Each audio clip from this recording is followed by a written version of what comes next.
Hello, it is September 30th, and that is the National Day for Truth and Reconciliation, and I'd like to tell you why I think that matters. So, hey everyone, how's it going?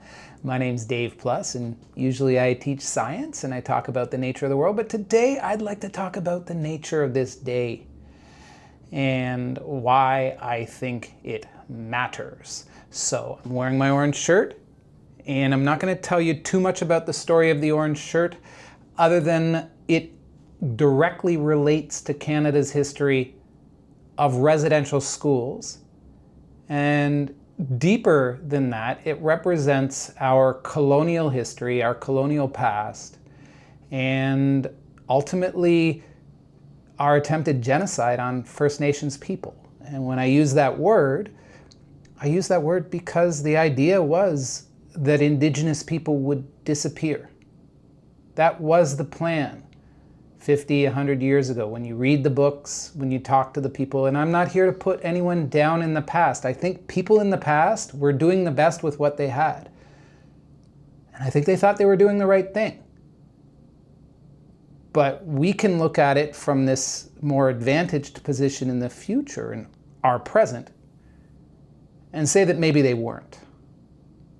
But also, hopefully that story will give us a little bit of humility, because we're making a buttload of mistakes today that people in the future will question us for. That's just the nature of things, all right? So why does this day matter to me? Well, when I was a kid growing up in Canada, I'm almost 60 now. When I was a kid, you know what I got told? I was told Canada didn't have a history. And it really only started when the Europeans got here. And when you look at Canada through that lens, it's remarkably dull. It's a boring place.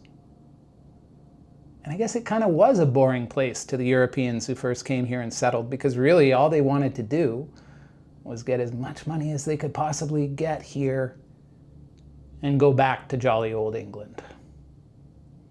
We were a resource bank, I guess you could call it. And that's why I think we need to reconsider this history.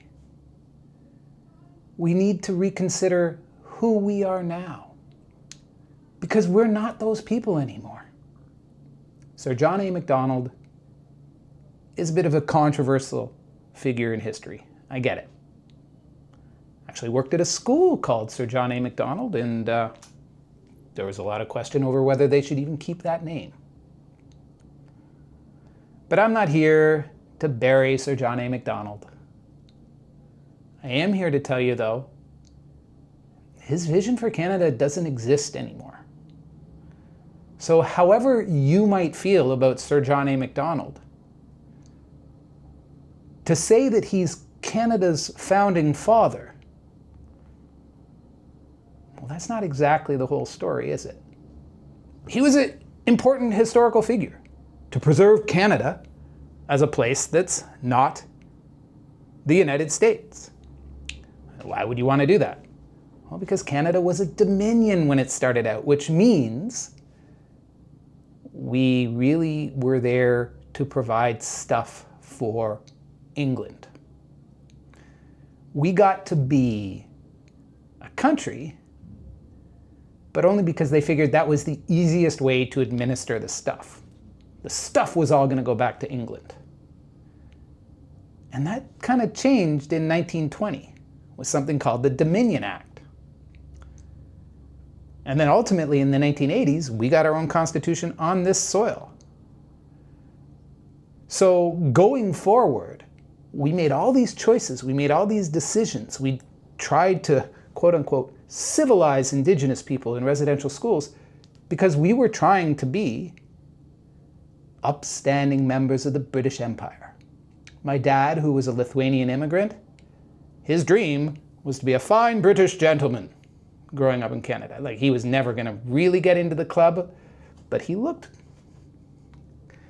could at least walk through the door, all right?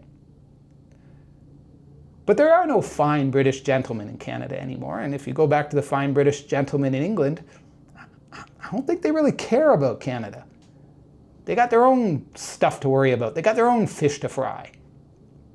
The Queen, whom a lot of people loved, has been replaced by the King, and the King has invited a guy for 2 state visits who's basically threatened to annex the country on multiple occasions.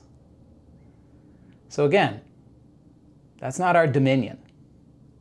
They are not interested in us, and we are not interested in them. So what should we be interested in then? I'm going to argue figuring out who we are as Canadians going forward. There is no British Empire.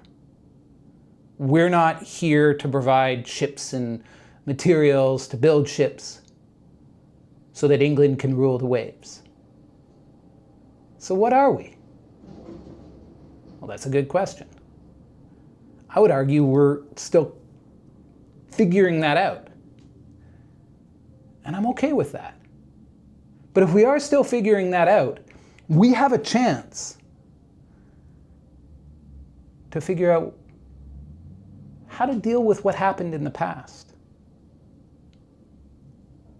So on this day of truth and reconciliation, I hope that you'll join me. I hope that you'll wear an orange shirt. But beyond that, I hope you'll think about truth. The truth of our history and what happened to Indigenous people in that history. And when we can look at that history, we can also hopefully move from truth to some sense of reconciling, reconnecting, bringing together the people of Canada with a recognition of what happened in the past and a hope for a better future. And that's what this day is all about, for me at least. So what are we? Who are we? What does Canada want to be in the future? And what are we going to do to get there?